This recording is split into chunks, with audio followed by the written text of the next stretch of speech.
En Oriente Medio, en los confines septentrionales de la península arábica, entre el Mar Rojo y el Mediterráneo, se encuentra Jordania, puente entre Oriente y Occidente.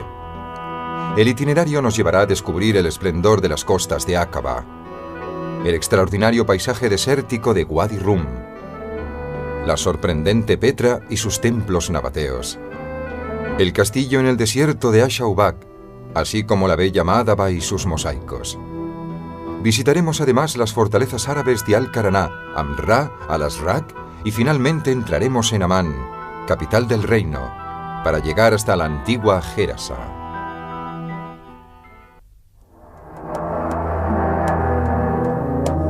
Jordania, un reino construido en la arena, un crisol de colores, está atravesada por miles de itinerarios.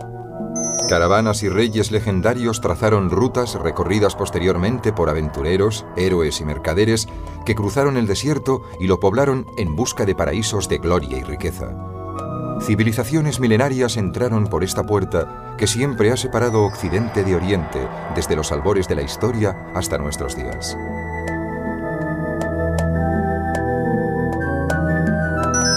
Desiertos, arena y extensiones de agua salada conforman un lugar fascinante y aparentemente hostil, donde el agua dulce constituye una riqueza, un tesoro escondido, desentrañable tan solo por el pueblo del desierto.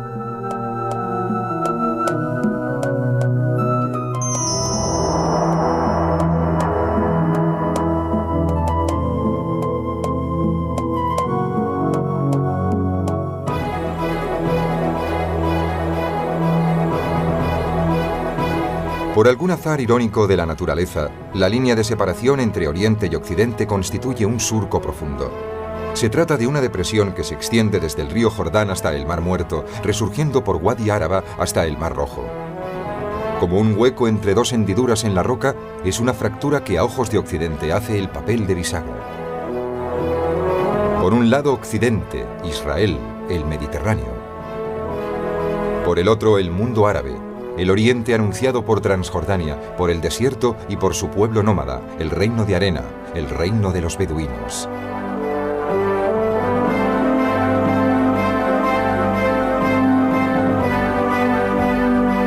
Jordania se asienta sobre el último trozo de tierra perteneciente a Arabia Saudí, recorrido en la antigüedad por filas de camellos y caravanas cargadas de especias, guiadas por los beduinos, nómadas del desierto y navegantes de mares de arena. Llegaban por tierra hasta Aqaba y las naves griegas y romanas partían hacia Oriente, tal y como lo hacen actualmente los barcos mercantes modernos. En este país, con solo 10 kilómetros de costa, Aqaba, el único puerto jordano, ha tenido siempre una importancia estratégica. Gracias al control que los jordanos ejercían sobre el Golfo, cobraban elevados impuestos a todas las naves que querían amarrar en el puerto. Jordania cuenta además con deliciosas playas de arena blanca, bañadas por uno de los mares más bellos y limpios del mundo.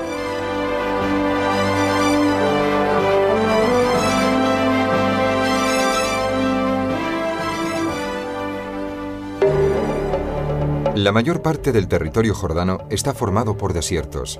En su interior serpenteaban las sendas recorridas por las caravanas de los beduinos procedentes de India y de China, que a través del Yemen transportaban incienso, mirra y otras riquezas de Oriente.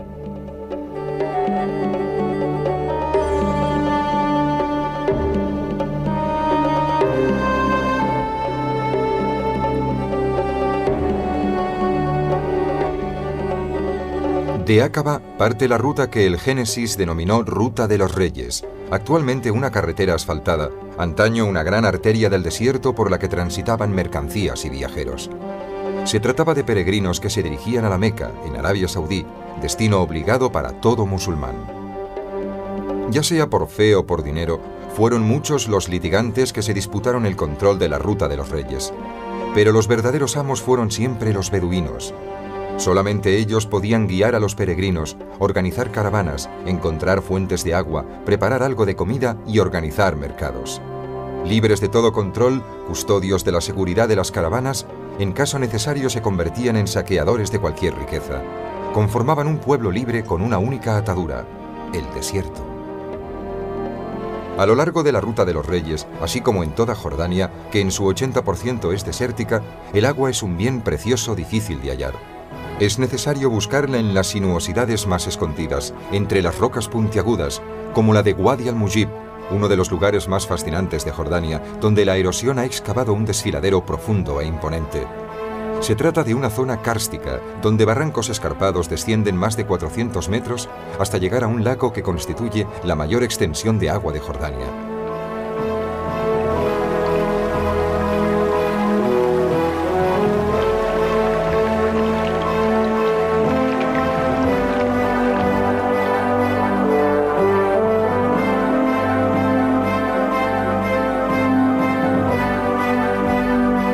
Es un lago antiguo y condenado, en cuyas cercanías surgieron Sodoma y Gomorra, ciudades lujuriosas y depravadas que, según la Biblia, fueron duramente castigadas por Dios. Nos encontramos en el Mar Muerto, una inmensa extensión de agua inutilizable donde no hay rastro de vida animal ni vegetal. El Mar Muerto es el lago más salado del mundo. Su concentración de sal alcanza el 33%, 10 veces más que cualquier mar abierto. Se trata de la mayor depresión de la Tierra, que alcanza los 394 metros bajo el nivel del mar, una ensenada que contiene 44.000 millones de toneladas de sal, utilizados tanto en el arte culinario como en farmacología. El lago acoge el agua dulce de 5 afluentes y no tiene ninguna vía de salida. Sin embargo, se evaporan más de 5 millones de metros cúbicos de agua al día.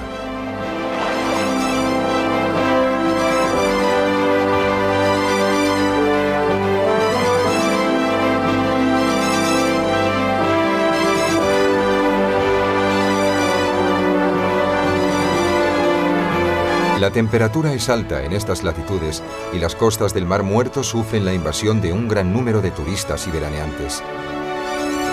El lago cuenta con playas de una belleza única en el mundo, en las que se puede admirar un paisaje salvaje y primitivo.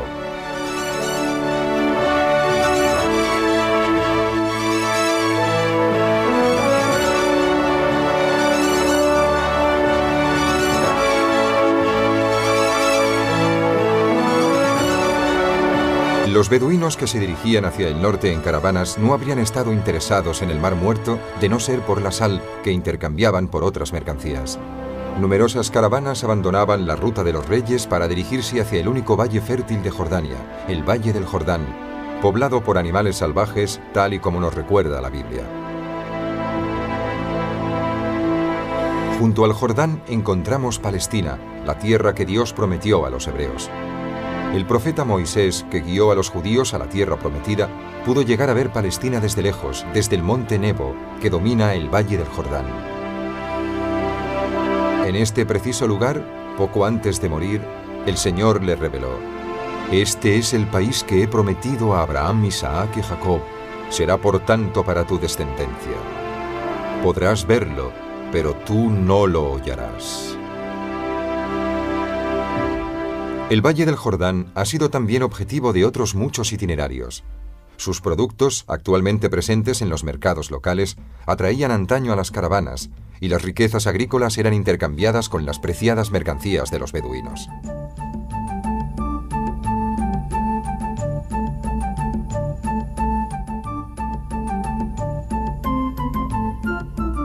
El valle es sin duda alguna una de las maravillas de Jordania.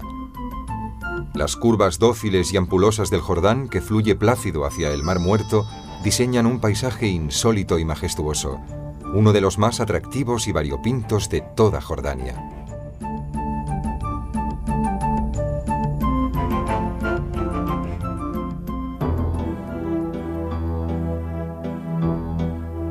Nos encontramos ante lugares como los mercados de las ciudades y los pueblos jordanos, donde hay gran variedad de productos artesanales.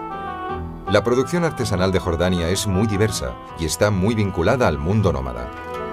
Estas alfombras de lana de cabra y casi todos los objetos típicos que se encuentran en los suk pueblan también las jaimas del pueblo del desierto. Son tejidos realizados en los primitivos telares beduinos. Cada tapiz contiene colores y símbolos que son emblema de la tribu de la que proceden y de sus valores.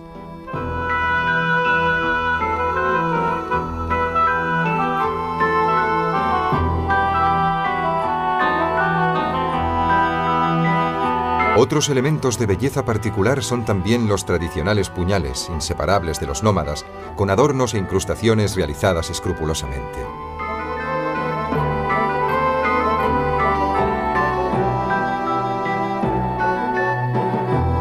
Así como los collares de ámbar, monedas y cornalina que adornan el cuello de las bellas mujeres del desierto. Los colores de la artesanía de Jordania han sufrido influencias bizantinas, musulmanas y orientales.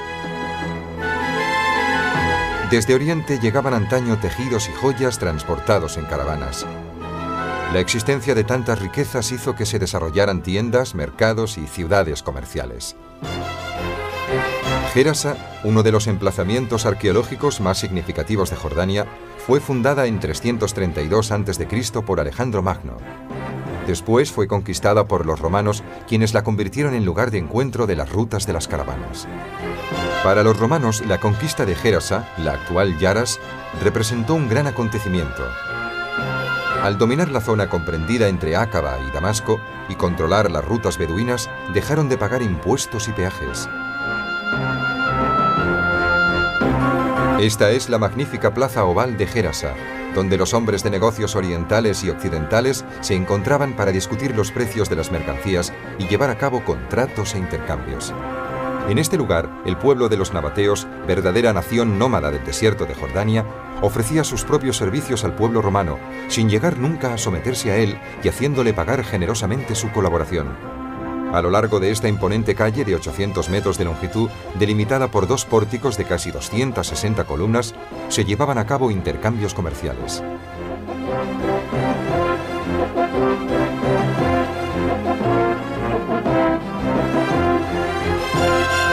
Bajo los pórticos bullían las tiendas y las bodegas, mientras a lo largo de la avenida adoquinada pasaban carros con cargas increíbles cuyas huellas todavía son visibles. En las ciudades comerciales no podía faltar la diversión. Gerasa era una especie de Las Vegas de la antigüedad, donde se reunían nobles, comerciantes y beduinos para decidir en qué basarían su entretenimiento. Después se abandonaban a la vida mundana de los ricos y visitaban el hipódromo, las termas, el teatro o sencillamente se dedicaban a pasear bajo los pórticos.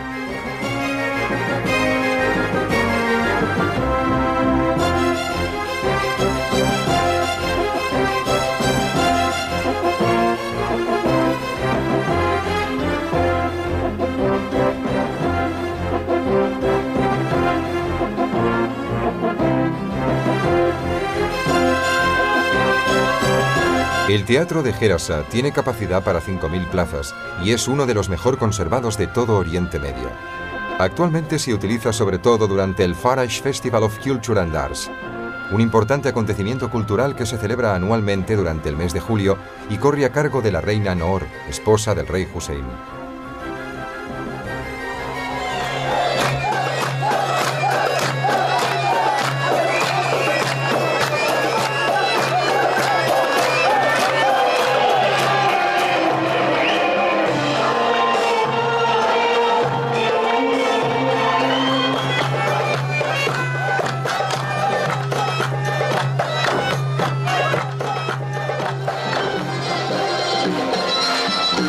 Con la caída del Imperio Romano, primero el de Occidente y después el bizantino de Oriente, también Gerasa decayó.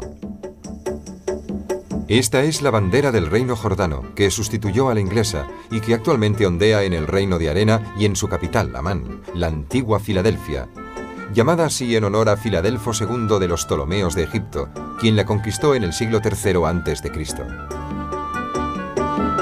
Amán, la ciudad más grande de Jordania, es actualmente un centro político importante y moderno, enlace diplomático entre Occidente y Oriente. Como Roma, situada entre 7 colinas, conserva pedazos de su historia entre las construcciones modernas.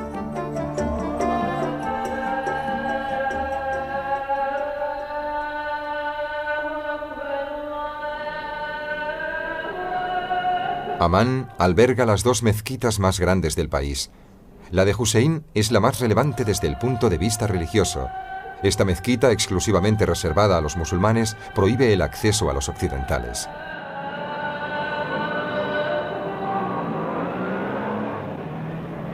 Abu Darwish es sin duda la mezquita más bella. Como si estuviera suspendida sobre las casas, domina la ciudad desde lo alto de uno de los minaretes, el Jebel Asrafiyeh. Abu Darwish se caracteriza por su perfecta bicromía. Las estrías en blanco y negro y sus agujas ampulosas le confieren un tono casi fabuloso que contrasta con la rudeza del lugar. El rito de la purificación y los oficios religiosos imponen al visitante unos momentos de respetuoso silencio.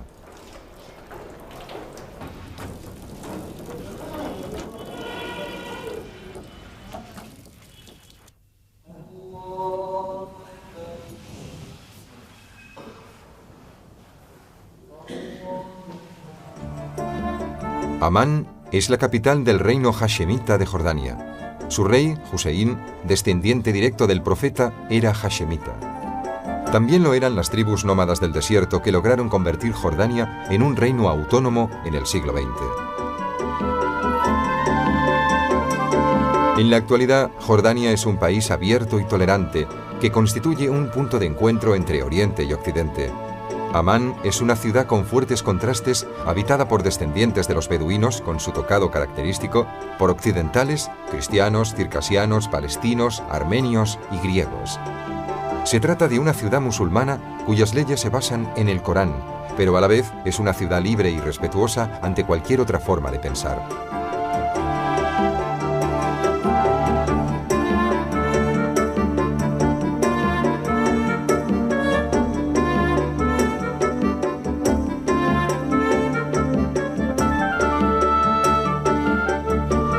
Dejamos Amán y sus bazares y nos desplazamos para poder admirar otra de las maravillas del reino de Jordania.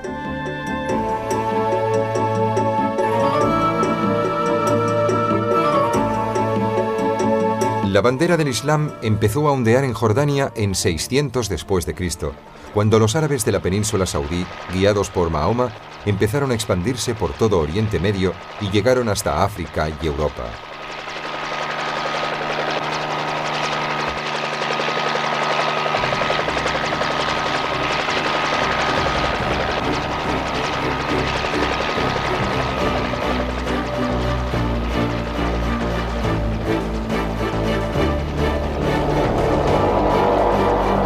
A pocos kilómetros de Amán, junto a una carretera para camiones, encontramos una fortaleza sólida y fascinante en medio del desierto, llamada Al-Karaná. Se trata de un símbolo de la llegada de los árabes a Jordania. Tal y como muestran las imponentes torres circulares y las aberturas de los sótanos que recorren los muros, el castillo tuvo para los musulmanes un claro fin defensivo. Los beduinos, en cambio, continuaron con sus rutas, sus caravanas y su libertad, pero cambiaron de religión. Mahoma consiguió incluso conquistarlos a ellos, hecho que contribuyó a que surgiera cierto sentimiento de fraternidad entre las tribus, cuya rivalidad no obstante nunca desapareció por completo.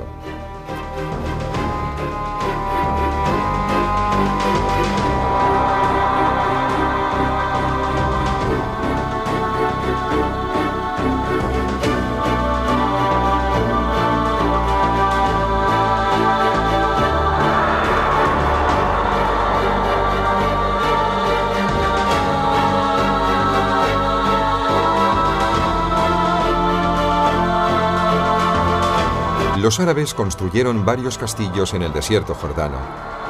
El castillo de Amrá es el más bello. Su fortaleza sirvió de avanzada para defender las zonas prohibidas de Jordania, pero también fue construido como alojamiento para el califa en épocas de caza. Los califas eran los jefes supremos de la comunidad musulmana, sucesores o vicarios del profeta Mahoma y amantes de la caza tal como muestran los frescos de Amrá, los más antiguos de la civilización árabe. A través de ellos nos damos cuenta de que los habitantes de Amrá eran extraños y originales. Danzas y músicos, desnudos femeninos, artesanos trabajando y un magnífico zodíaco, astros y estrellas que permitían a los beduinos guiar las caravanas durante la noche y descansar de día en oasis y manantiales.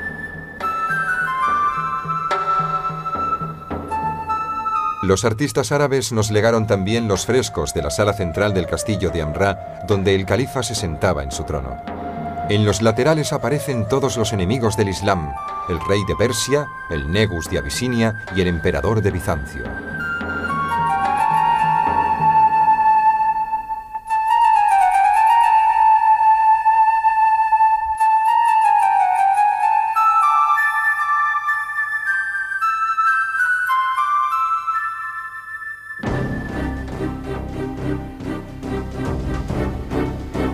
El desierto jordano fue siempre testimonio del encuentro entre los cristianos del Imperio Romano de Oriente y los ejércitos árabes, incluso de algunas batallas lideradas personalmente por Mahoma.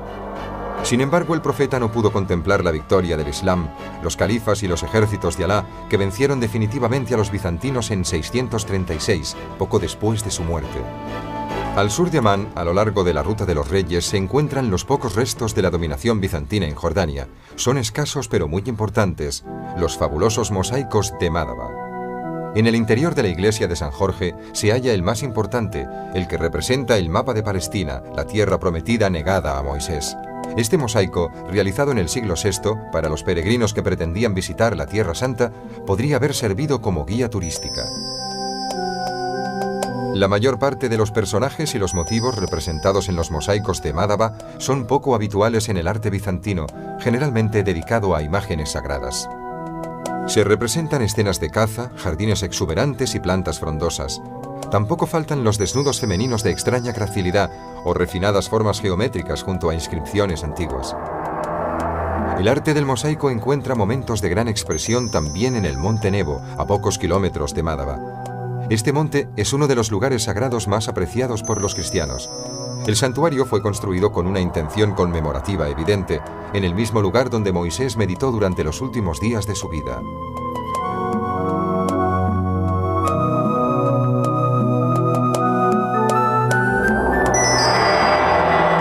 Jordania es realmente una tierra de grandes itinerarios, de fantásticos viajes por carretera. Sus rutas han sido recorridas en todas las épocas y con objetivos diversos: la huida, el dinero, la búsqueda del poder o de la libertad.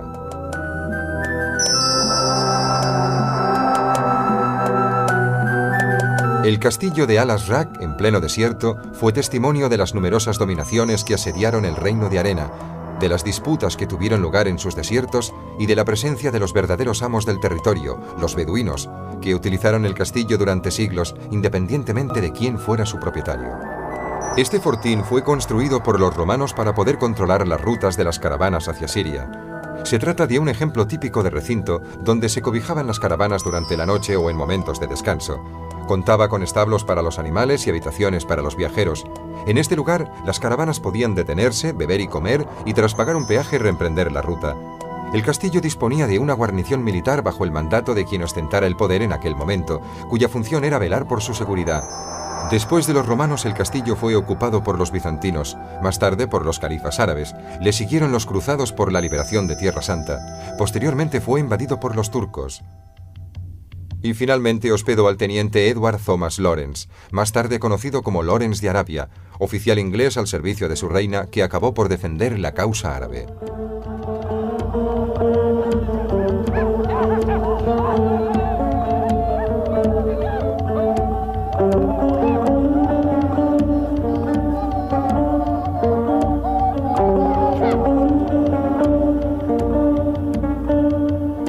Junto con la historia ajetreada de este país, descubrimos los sabores de la cocina del desierto. Una vez más, el espíritu beduino da forma y substancia a la exquisita cocina jordana.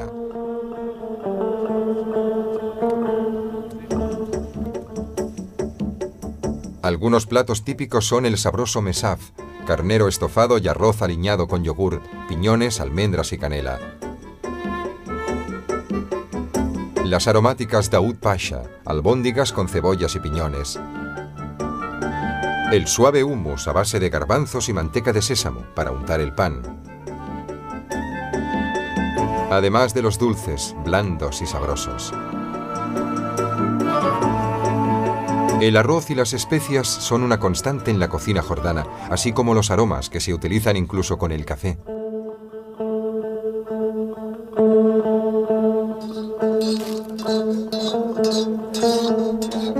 El café que preparan los beduinos tiene un sabor único. Enriquecido con semillas de cardamomo, es de color claro, pero su sabor es muy intenso. El café representa un verdadero ritual para los beduinos, que a menudo lo tuestan y lo muelen en sus jaimas. Si algún día nos convertimos en sus huéspedes, nuestra taza de café no permanecerá nunca vacía. Actualmente Jordania es un lugar caracterizado por la gentileza de sus habitantes, un puente entre Oriente y Occidente que favorece el diálogo y la comprensión, aunque no siempre ha sido así. Este castillo, llamado Asha-Ubak, fue construido en 1115 por los cruzados, que acababan de conquistar Tierra Santa y pretendían defenderla ante el posible regreso de los árabes, elevando fortalezas entre Palestina y el desierto jordano.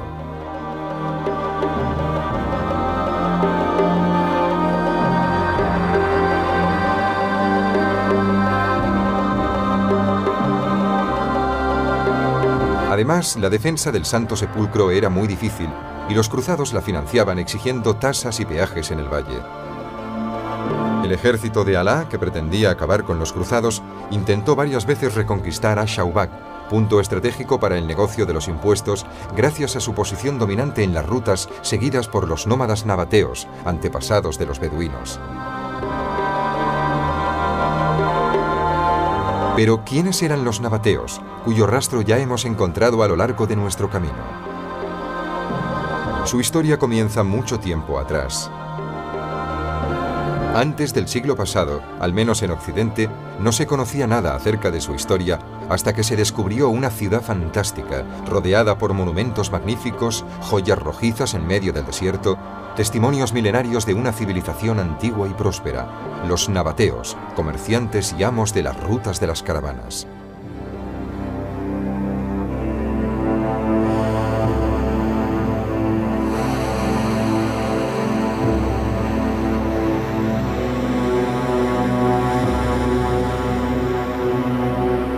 Petra, su ciudad, era el lugar más conocido de Jordania y la UNESCO la declaró Patrimonio Mundial en 1985.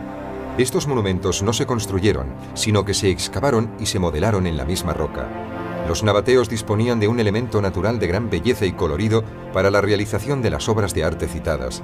Quisieron pues ensalzarlo, inspirándose en los monumentos de los griegos y los egipcios.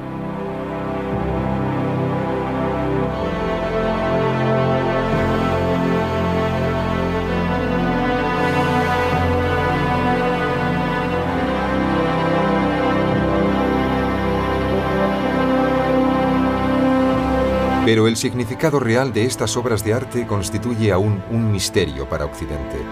No se trataba de casas, aunque esta zona fuera bastante poblada. Los nómadas nabateos, aunque poseían oro y riquezas, prefirieron vivir bajo sus jaimas. Estos monumentos de formas extrañas y gemas llenas de brillo reflejan el bienestar de que gozaban.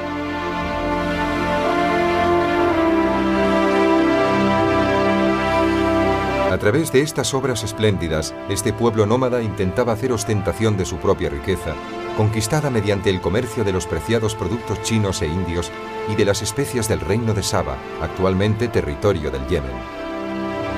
Verdaderas caravanas de mercaderes llegaban a este lugar de ensueño, el más bello y sobre todo el más tranquilo de todos los puertos. La ciudad no surgió en este preciso lugar por casualidad.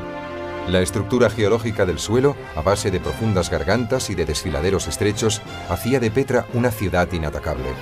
Los romanos, no obstante, ofendidos ante la riqueza de la ciudad y cansados de pagar impuestos que hacían tambalear su balanza comercial, atacaron Petra, la inexpugnable. Contenidos en numerosas ocasiones, lograron conquistar la ciudad a base de someter a sus habitantes a una muerte segura, desviando el curso del torrente de agua que la alimentaba, condenándolos a morir de sed. Una vez arrebatados los campamentos de los nabateos, los romanos convirtieron Petra en una ciudad hecha a su medida, de la cual vemos sus restos de casas, templos, teatros, termas y, obviamente, comercios y almacenes.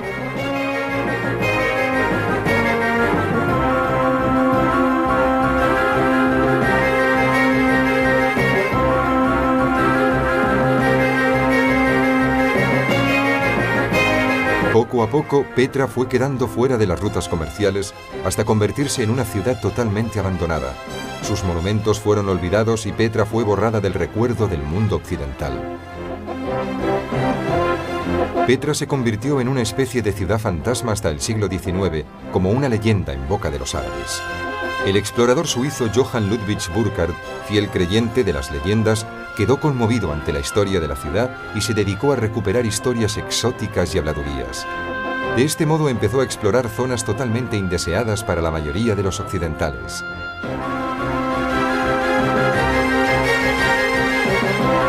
Comprendió que la mítica Petra existía realmente, pero que los beduinos del desierto la escondían con recelo.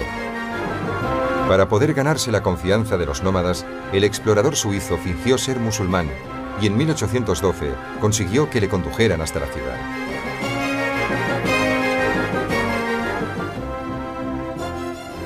En el camino, los beduinos y el explorador entraron en un desfiladero denominado Sikh, situado entre montañas, una verdadera maravilla de la naturaleza, un fenómeno de la erosión que asombra a quien consigue contemplarla. Pero la verdadera sorpresa espera al visitante justo en la salida de Sikh, donde se alza una joya rosa insertada en la roca viva de Petra. Un monumento magnífico, resplandeciente e inesperado como el agua en el desierto.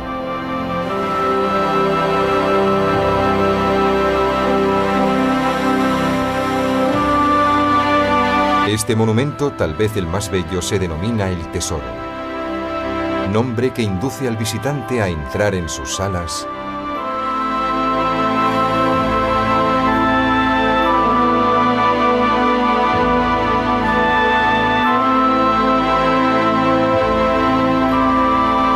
para descubrir que tanta majestuosidad e inmensidad exterior encierran una única sala, tal vez una tumba misteriosa.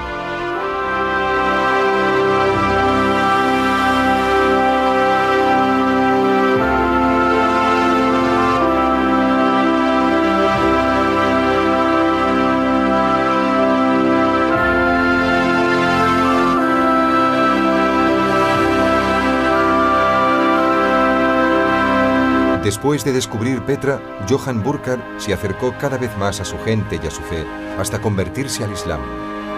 Cuando murió fue incinerado en el cementerio musulmán de El Cairo. Otros muchos personajes occidentales que por azar pudieron contemplar Petra se embriagaron con la magia de la ciudad. Tal fue el encanto que despertó en Lorenz de Arabia, que incluso cuando los turcos le perseguían, no pudo contener su asombro y admiración y dijo: «Este es sin duda alguna el lugar más espléndido del mundo».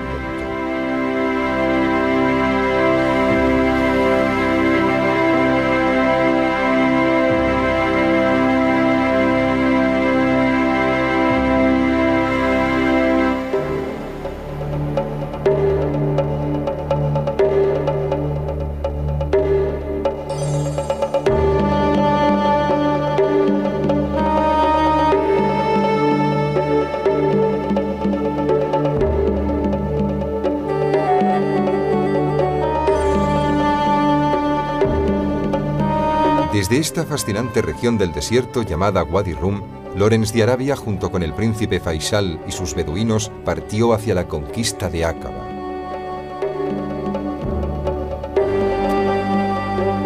Wadi Rum es un espectáculo natural de inigualable belleza y un lugar idóneo para las tribus beduinas que todavía existen en Jordania. El cuerpo de policía del desierto vela por la integridad de esta tierra fronteriza. Su atuendo, la característica kefia en la cabeza, cartucheras en bandolera y puñales en la cintura, les confiere un aspecto realmente amenazador. Pero en realidad su misión en el desierto de Wadi Rum, ya sea sobre dromedarios o en jeeps modernos, consiste en acoger amablemente a los turistas y socorrerles si se encuentran con dificultades, como suele ocurrir a quienes deciden recorrer el desierto a pie. Wadi Rum se convierte en un verdadero paraíso para sus visitantes si estos aprenden a respetar las leyes del lugar.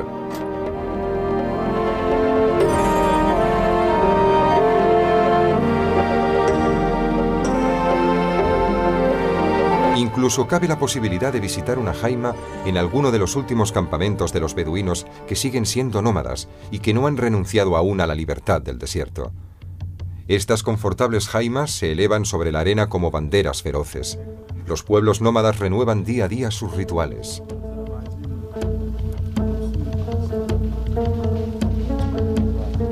Toman su comida en un plato único y común, utilizando la mano derecha, pues consideran impura la mano izquierda. Sus ritos y su dignidad son las únicas raíces que este pueblo conoce. El resto es movimiento, etapa tras etapa.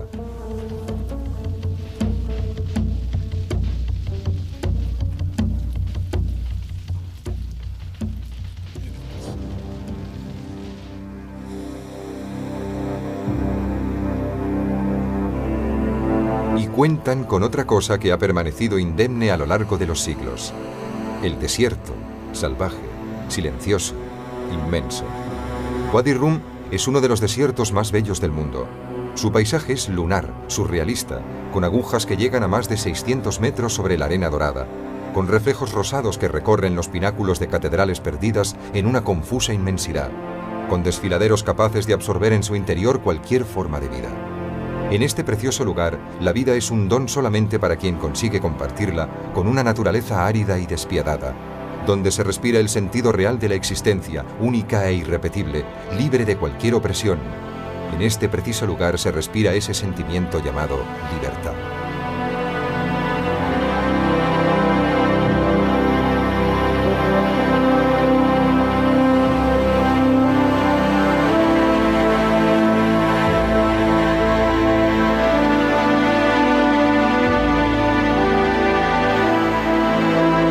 De estos lugares inaccesibles, donde nadie imaginaría que se pudiera formar un ejército, partió uno que además se retiene como legendario para luchar contra el opresor. Las tribus beduinas guiadas por Lorenz de Arabia marcharon a la conquista del baluarte otomano de Aqaba, puerto estratégico que una vez conquistado representó el comienzo del reino de Jordania.